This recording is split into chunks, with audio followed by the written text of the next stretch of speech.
Добре. Три начина, с които можем лесно и бързо да подреждаме, организираме нашето време, пространство и въобще са малко тип начин на мислене. Първото е да, аз го наричам completing actions и това означава да като почнем едно нещо, да си го завършим, да направим пълен цикъл, нали. Бих дала пример с супер елементарни примери, но като излезем с колата, вършим си работа и после колата си я връщаме на нейното си място.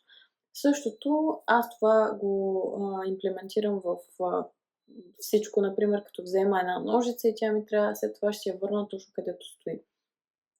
Като това ме води към второто нещо, което е всяко нещо да си има дом.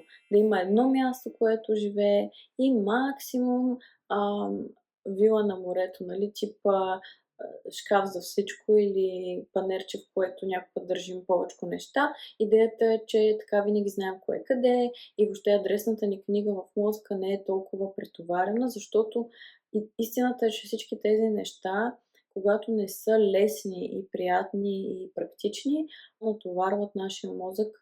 Дори ние не го усещаме, но на фона малко и много тази информация постоянно се поддържа и се следи и можем, когато загубим нещо, започваме ама тук, ама там, стресираме се. По този начин можем да си спестим много излишни ситуации, много излишен стрес.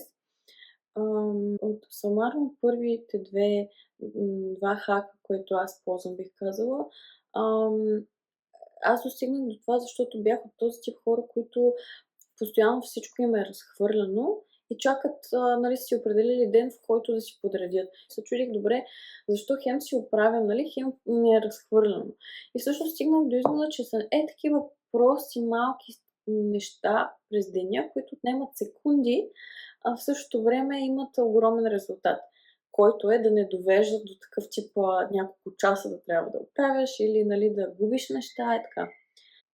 И третото нещо е групирането. Когато имаме натрупани неща на едно място, можем да си ги групираме по категории. Например, ако става въпрос за дом, можем първо групираме всичко, което е за кухнята, го слагаме в кухнята, всичко, което е за спалнята, в спалнята.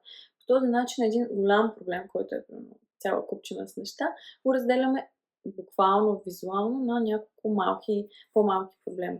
И така идеята е, че никога не е един огромен проблем пред нас. Обикновено винаги той е съставен от малки проблеми и въпросът е да стигнем до това състояние и след това вече, нали, чрез приоритизация можем да, нали, да се справим с малките проблеми, като идеята е, че може да ни помогне не само, нали, за примера, който дадох, доста буквален с организация на вещи, но и с работа, с ангажименти и така.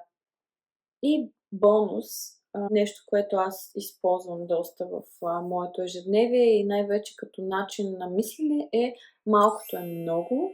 Нали, това не важи за здраве, за щастие, за пари, за свободно време, любов и така нататък.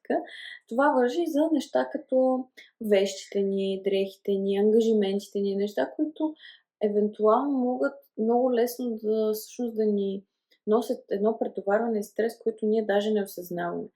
Така че малкото е много, може да ни помогне да вземем по-добрия избор или пък въобще като цяло така да си преосмислим някои сфери от живота, дома, да поразчистим.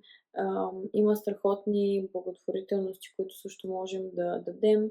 Въобще да си попът мантрата малкото е много, мисля, че е добър начин на мислене. Това са моите 3 начина, по които поддържам организацията, както и в дома си, в живота си, в работата си, целите и въобще като цяло. Така че надявам се да е полезно.